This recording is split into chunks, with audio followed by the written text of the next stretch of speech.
31મી December નજીક હોય Dahod police સક્રિય બની છે। ખાસ કરીને મધ્યપ્રદેશના અલીરાજપુર સેજાવાડા ભાભરાના રસ્તે જે વાહન ચાલકો આવે છે તેને ચકાસવા માટે હવે ચેકપોસ્ટ ઉપર વધારાની કમુક ગોઠવી દીધી છે। બ્રેથ એનાલાઇઝર વડે પણ દાહોદ પોલીસ દ્વારા ચેકિંગ હાથ ધરવામાં આવી રહ્યું છે।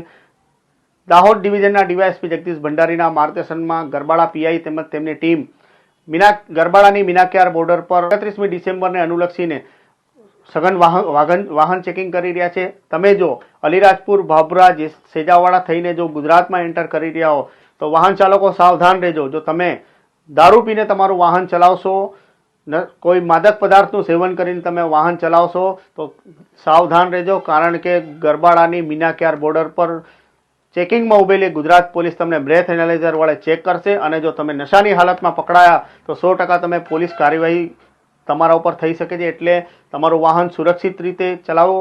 તમારો 31મી ડિસેમ્બર નવા વર્ષની ઉજવણી તમે પરિવાર જોડે, તમારા દોસ્તો જોડે, તમારા મિત્રો જોડે શાંતિથી અને સલામત રીતે ઉજવવા માંગતા હો તો આવું કોઈ પણ માદક પદાર્થનું સેવન ન કરતા, કોઈ વાંધાજનક અથવા કોઈ પ્રતિબંધિત વસ્તુ તમારી ગાડીમાં ન લઈને આવતા। ખાસ કરીને મીનાક્યાર બોર્ડર પર હવે પોલીસ દ્વારા 31મી ડિસેમ્બરને લઈ બ્રેથ એનાલાઇઝર અને અન્ય સંસાધનો વડે હવે ચેકિંગ હાથ ધરવામાં આવ્યું છે।